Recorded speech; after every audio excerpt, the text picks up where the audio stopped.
Hello guys, good morning. Good morning mga paps. Naangkas muna tayo ngayon. Mapag-uusapan natin ngayon yung about kay Angkas. Pero kung bago ka pa lang sa aking channel, huwag kalimutan mag-subscribe at i-click ang all notification bell para updated ka sa aking mga bagong video. Charot. Okay, ito wala nang wala nang paligoy-ligoy. Angkas, ano ba na nangyari? Ano na nangyari? Parang ano na tayo na kumbaga parang napako na tayo. Parang nangunguna na si Move It sa ano ngayon sa kalsada. Lakas na ni Move It. Pero mo na-experience ko kay ang kasunod-sunod na siguro mga isang linggo na medyo pulilat na. Kahapon nagbiyahe ako simula alas 4 ng hapon hanggang alas 12 madaling araw. Magkano lang kinita ko guys? 350 pesos. Kita nyo naman yan, diba? Kaya yung mga ibang mga ibang angkas rider nagsisilipatan na ng Move It. Bakit? Yan kasi ang issue ni Angkas. Kung hindi naglo-loading, nag-i-error yung apps. Matumal na nga, pag accept mo ng booking, biglang nag-i-error yung apps.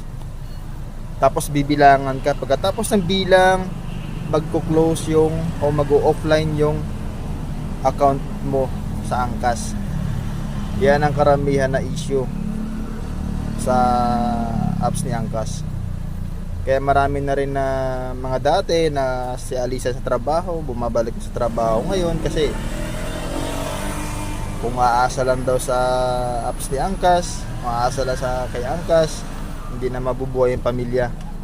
Although ako nakita ko talaga ang sitwasyon talagang nangyayari. Pero mo bumiyahe nga ako nung minsan siguro sa isang linggo matsatsambahan ka ng 3 araw na magandang biyahe mo. Pero the rest na mga susunod na araw wala na. Bagsak na yung biyahe.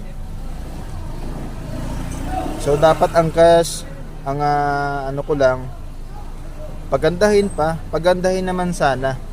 O di balin na yung matumal ang pasok ng booking, basta pag dating sa apps maganda, accurate o di kaya smooth. Hindi yung matumal na papasukan ka ng booking, pag accept mo biglang error, pagkatapos ng bilang mag-o-offline yung account mo, yung apps mo mag-o-off. Diba? Parang nakakadismaya na lalo pag nag-rush hour, ganun ang mangyayari. Tapos yung hitik na yung booking, ganun pa mangyayari sa'yo hanggang sa matapos na yung rush hour. Hindi na maganda yung mga booking na nakuha mo kasi doon lang nasayang, doon na naubos ang oras mo.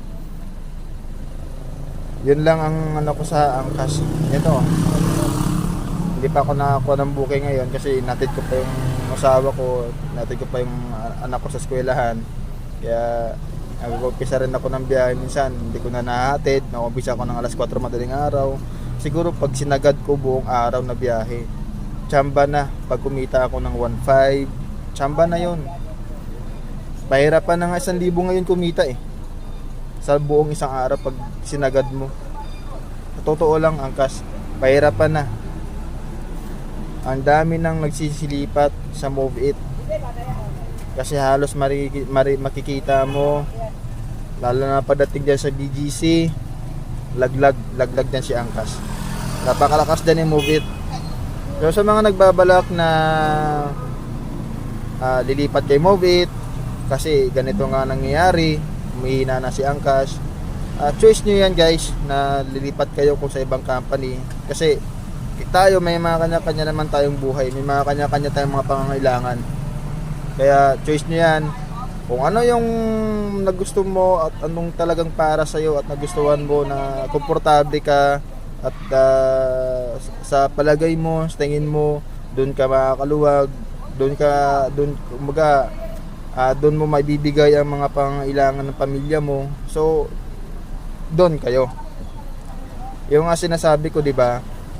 Kung solid angkas ka, solid angkas ka.